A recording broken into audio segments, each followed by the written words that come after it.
So I did a short the other day about Caitlin Clark uh, and all the WNBA teams that they're going to play the Fever are moving their games to bigger arenas, NBA arenas. And you know, I just wanted to cover this article that I come across on Yahoo today with you about.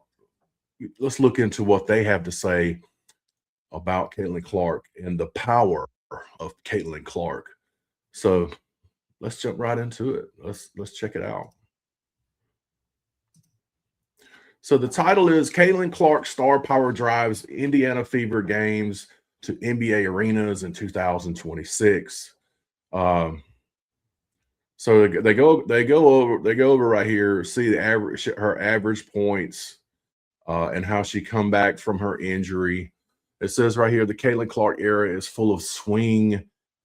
Opposing teams are already taking notice, building off of historic rookie campaign. The Indiana Fever guard blossomed into full-blown stardom in second season. So this third season, she's already doing that. Um, now, NWA teams are preparing more than just their defense for the Caitlin Clark from Clark arrival in their building. So, as you know, they're 44. I think it's 44 games that the Fever are going to play. Is not even is going that is going to be in the NBA arenas because of Caitlin Clark and her fan base. And like this one, right? Now they're talking about the Atlanta Dream, which is a garbage place.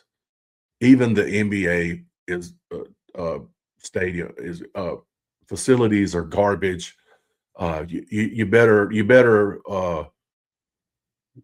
park outside of Atlanta and get there about 3 hours early and walk your ass there because they will rob you in Atlanta. They will rob you. You don't believe me? I live here. I live right outside Atlanta, so I know what I'm talking about. I know I've worked in Atlanta for years. I know exactly what goes on in Atlanta. It says the Atlanta Dream is the latest team leaning in. The franchise recently announced on X that it will host select games at State Farm Arena, home of the Atlanta Hawks. Two of those matchups featuring Kate Clark and the Fever on June 20th and August 16th. And I love Caitlin Clark, but I'm not going to Atlanta. I don't go to Atlanta for anything. I'm I'm glad the Atlanta Braves moved out of Atlanta, even though they're called the Atlanta Braves, and they're actually in Cobb County. They actually built an entire city around the stadium so you don't have to deal with this garbage that's in Atlanta. And plus, at the same time, the Atlanta Dream are complete racist people. Um, they don't want people like me in their. They don't want me supporting anything they have anyway. They've made that clear, especially last year. Says the move is no surprise. Clark's presence draws massive crowds on the road. In 2025, Fever games average 1.26 million views per game on national TV, up 7% even with Clark playing just 13 games. Sold out arenas have also been the norm for Fever games on the road, which is true. I mean, I can't tell you how many reports or posts or on Facebook and X and different things where people had bought tickets in advance and like not even from that. I mean, they're traveling like 200 miles to go to see Caitlin Clark. And when she got injured, the disappointment in these people as it was basically like a vacation trip for them to go watch Caitlin Clark play basketball so they could take their children, their little girls to experience the Caitlin Clark effect. And it was just such a disappointment. They're also going to do the same. Atlanta's going to do the same thing for Chicago Sky. and the Dallas Wings. Atlanta is not alone. Oh, never mind. Atlanta's not alone in making the adjustments. So the Sky, the Wings, the Aces, the Tempo, they're all doing the same thing. These teams have also moved fever games to NBA venues. This speaks of how Clark's. So basically, as you know, Caitlin Clark is absolutely the face of the WNBA, the needle mover. Those that deny it are absolutely lunatics and don't know anything about. They're just delusional. I mean, you know what? It would be nice if they would just embrace it and say, "Okay, she's the best." Here's the thing. Here's what gets it for me.